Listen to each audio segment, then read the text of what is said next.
Welcome to Slack Signal X.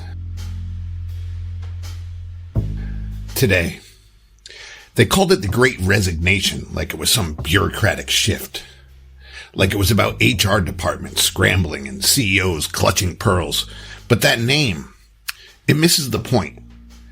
This wasn't a wave of people quitting their jobs. This was a spiritual jailbreak. Millions didn't just leave their offices. They walked out of a burning building called the American Dream. Not in anger, not in rage, but in stillness, in silence, in some deeper knowing. This was the soul saying, I'm done.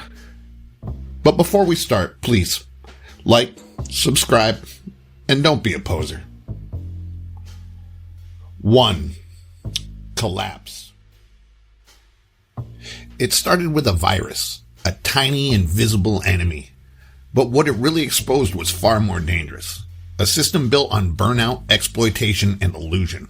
The commute, the grind, the we're all family here emails while layoffs poured like rain. Zoom calls with fake smiles. Work-life balance and air quotes. For a moment, the noise stopped. And in that silence, people began to feel something. A foreign sensation in this capitalist cage. Freedom. The kind you feel barefoot on grass.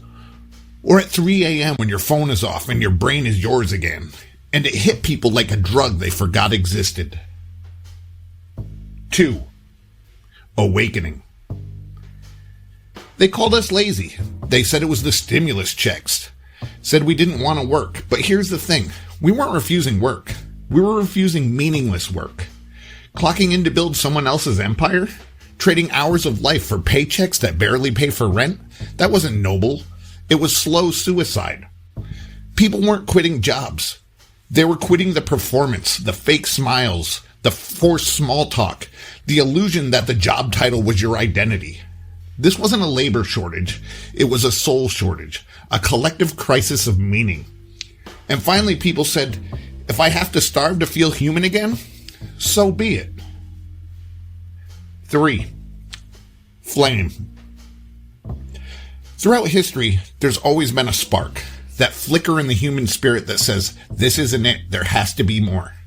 It's what monks felt in the desert, what Thoreau felt at Walden Pond, what the Beat generation tried to scream with jazz and Benzedrine. And now, it's what baristas, coders, delivery drivers, and school teachers started to feel during lockdown. A soft inner voice whispering, this life isn't yours. It's rented. Reclaim it. It wasn't a revolution of fists. It was a revolution of silence, of people standing still in a world that demands motion. A sacred flame relit, not in temples, but in living rooms, basements, and one-bedroom apartments. 4. Presence. Productivity became the religion of late capitalism. But what did it actually give us? Anxiety, insomnia, constant surveillance, metrics over meaning, and now burned out brains and bodies that forgot how to rest. But when the world slowed down, something miraculous happened.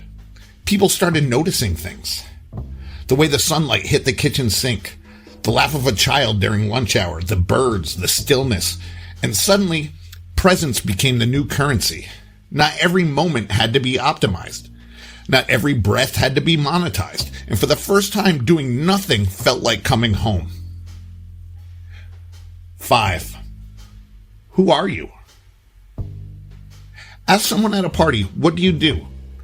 And they'll answer with a job title, like that's who they are. But the Great Resignation cracked that mirror.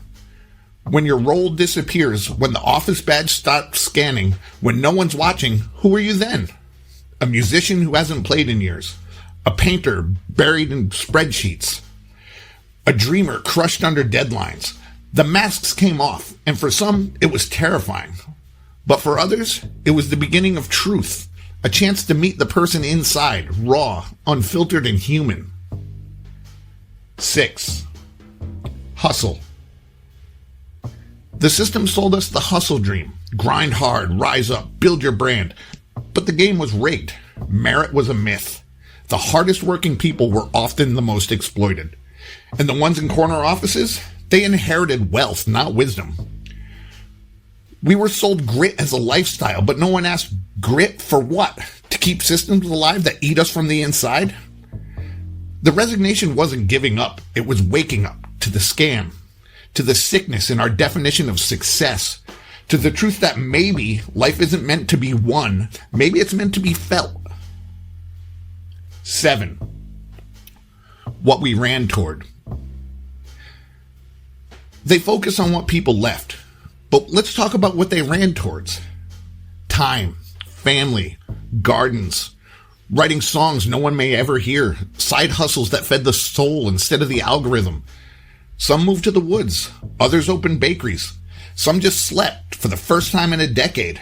And sure, not everyone found paradise. But in the ashes of the old life, they did find something more honest. They found themselves. 8. Where do we go? So where does this road take us? We're still figuring that out. Some went back, some stayed gone, and some are stuck in between, haunted by the life they used to live. But here's the thing about a spiritual awakening. Once you've seen the bars of the cage, you can't unsee them. The Great Resignation wasn't a moment. It was a movement, not of rebellion, but of reconnection to our values, to our time, to each other. Maybe this was never about quitting. Maybe it was about returning to what matters, to what's real, to ourselves. So when they ask why you left, don't say I quit my job. Say I came back to life. Thanks again. This has been Slack Signal X.